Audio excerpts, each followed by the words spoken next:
Assalamualaikum warahmatullahi wabarakatuh. Nah, lanjut ya. Kalau tadi kenyataan manusia, ada lagi kenyataan alam semesta. Jadi alam semesta ini ya punya kenyataannya sendiri, yang berbeda dengan manusia. Dan Dostoyevsky lebih melihat alam semesta di sekeliling kita itu tantangan bagi kita. Kata Dostoyevsky dalam Notes from Underground, alam tidak meminta izinmu. Ia tidak peduli keinginan-keinginanmu, atau apakah engkau suka hukum-hukumnya atau tidak. Engkau diwajibkan menerima apa adanya, dan juga segala hasil akibatnya. Jadi alam di sekeliling kita, saya bilang tadi, dia berbeda dengan manusia. Dia tidak punya kebebasan untuk milih atau mengatur apa yang ingin dia tampilkan, apa yang tidak. Alam itu paket jadi. Dia melakukan sesuatu atau membuahkan sesuatu atau terjadi apa tentang dirinya, itu ya tidak minta izin kita. Dia tidak peduli keinginan kita.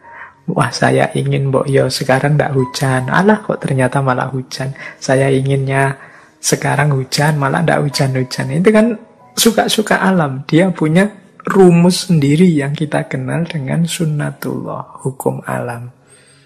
Nah, yang ini manusia mau tidak mau menerimanya dengan segala hasil dan akibatnya. Ini yang saya sebut ya di mata Dostoyevsky, kenyataan alam sekeliling kita, sunnatullah, ini tantangan.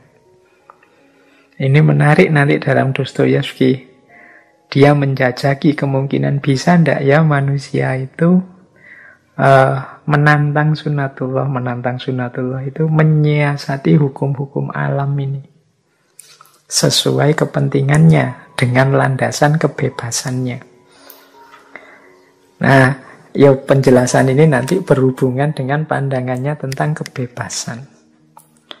Bahwa alam itu pakem paket iya, tapi bukan berarti manusia itu tidak bisa nawar. Nawar itu dalam konteks manusia ya, bukan dalam konteks alamnya sendiri. Jadi tentu saja seorang eksistensialis mengasumsikan manusia itu bebas dengan segala limitnya. Ada kalimat begini yang saya agak menarik dari Dostoyevsky ini. Dia tanya begini, apakah tidak mungkin seseorang itu menolak perintah akal sehatnya sendiri? Apakah salah bila aku berkata bahwa 2 tambah 2 bukan 4, tapi 5? Bukankah aku memiliki kebebasan untuk berkata sesuai dengan pilihanku sendiri? Sekalipun pilihan itu bertentangan dengan akal sehat dan hukum alam. Bahwa menurut akal sehat dan hukum alam, 2 ditambah 2 adalah 4. Tetapi bagaimana bila aku mengatakan bahwa 2 ditambah 2 adalah 5, atau 10, atau 100, atau bahkan 0? Semata-mata untuk menunjukkan bahwa aku tidak mau diatur oleh ilmu pasti dan akal sehat. Nah, ini menurut saya kalimatnya menarik ya. Jadi berani tidak kita begitu? Untuk sebenarnya gagasan ini disampaikan oleh Dostoyevsky dalam rangka menasehati kita, menunjukkan pada kita. Karena memang orang modern itu terlalu patuh pada apa yang kita sebut sebagai akal sehat. Logika, mudahnya begitu. Padahal dalam hidup ini, ya kadang-kadang yang tidak logis, yang tidak masuk akal itu ya terjadi saja. Dan sering, dengan berbagai konteksnya. Kalau itu dihubungkan dengan manusia. Kan banyak dalam dunia kita sehari-hari ini hal-hal yang tidak masuk akal. Tidak nyambung kalau pakai pikiran biasa. Tapi memang terjadi, faktanya begitu. Meskipun mungkin yang tidak ngalami juga mungkin akan membantah itu. Tapi menurut Dostoyevsky ya terlalu setia pada akal sehat, logika yang berlebihan itu juga nanti merugikan manusia sendiri karena mempersempit opsi-opsi kebebasannya manusia. Ada kalimat lebih lanjut tentang itu. Ada kalimat begini dalam novelnya itu. Saya setuju bahwa 2 kali 2 adalah 4, itu hal yang luar biasa. Tetapi jika kita memberikan pujian, maka 2 kali 2 menjadi 5, terkadang juga merupakan hal kecil yang menarik. Dalam dunia manusia kan ada misalnya namanya untuk membesarkan hati. Karya yang biasa-biasa saja kita puji setinggi langit misalnya. Itu kan tidak 2 tambah 2, 4. Kalau 2 tambah 2, 4 ya karya biasa kita ucapkan biasa. Karya luar biasa kita ucapkan luar biasa. Karya jelek kita omongkan jelek. Akal sehatnya kan begitu. Tapi dalam situasi tertentu kan kita tidak bisa seperti ini. Berhadapan dengan manusia yang situasinya beragam, dinamis, kadang-kadang kita perlu 2 tambah 2, 5. Atau 1 tambah 1, 4 misalnya. Jadi lihat situasinya. Ini saya tiba-tiba ingat. Teman-teman mungkin juga masih ingat ya, dulu waktu kita belajar Konfusianisme, itu ada cerita Konfusius dengan muridnya. Muridnya ini namanya Yan Hui. Yan Hui ini seorang pejabat. Jadi satu ketika Yan Hui ini jalan-jalan di pasar, melakukan inspeksi. Terus lihat ada orang gegeran. Seorang pembeli dan penjual. Nah, ada pembeli yang ngotot bahwa mungkin karena sudah selesai belanja terus hitung-hitungan. Jadi si pembeli ini ngotot 3 kali 8 itu 23. Nah, penjualnya ya enggak, 3 kali 8 itu ya 24. Di mana-mana ya 24. Wah, ini rame, ayel-ayelan. Terus Yan Hui datang. Terus tanya, ini ada problem apa? Ternyata problem hitung-hitungan. Yang satu bilang 3 kali 8, 23. Yang satu bilang 3 kali 8, 24. Nah, Yan Hui, ya karena dia orang pinter, orang terdidik, dia tahu yang benar ya 3 kali 8, 24. Maka dia bilang, ya enggak, yang benar 3 kali 8, 24, bukan 23. Nah, pembeli yang tadi ngotot 3 kali 8, 23 enggak terima. Kamu siapa emangnya? Lu saya Yan Hui, saya muridnya Konfusius. Ah, kamu cuma murid. Kalau gurumu yang bilang bahwa 3 kali 8, 24, aku baru percaya. Kata Yan Hui, ya sudah, kalau gitu ayo kita tanya ke guruku, ke Konfusius. Nah, pembeli ini terus mantep. Ya sudah, ayo. Nanti kita tanyakan ke gurumu.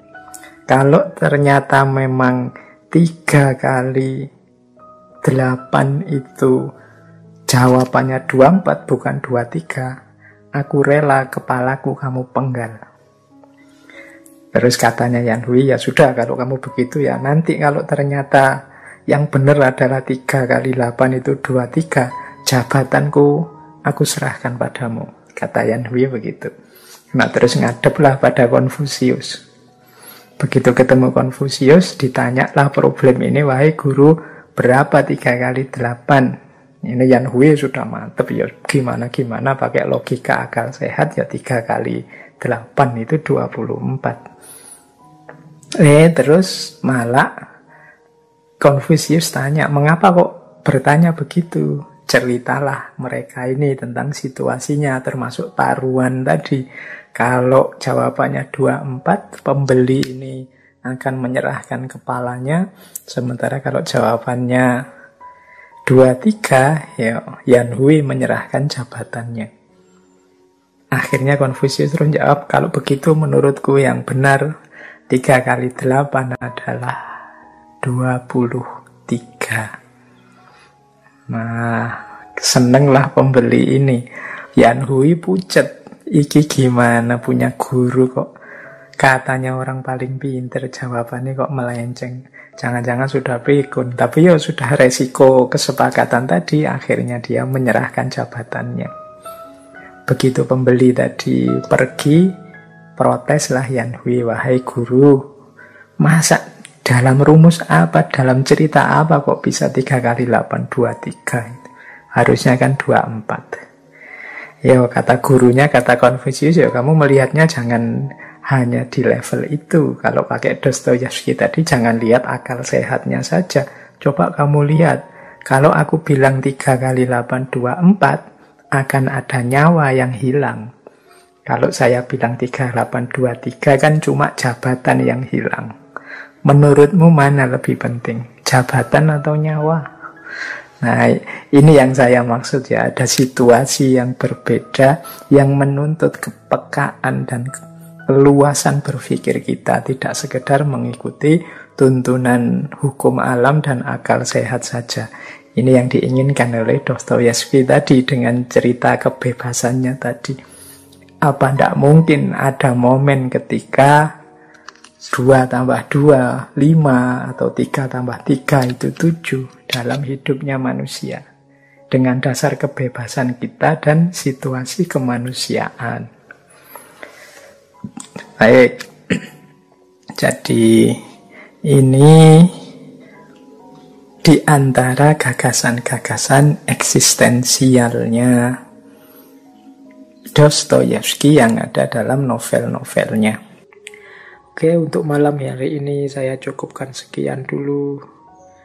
Mohon maaf kalau ada yang kurang berkenan, mungkin 1-2 kekurangan apa, mohon dimaklumi. Kalau ada kekhilafan, kealpaan yang teman-teman ngerti benernya seperti apa, ya silahkan disampaikan. Kurang lebihnya mohon maaf. Wallahul muwaffiq, wallahu a'lam bissawab. Wassalamualaikum warahmatullahi wabarakatuh.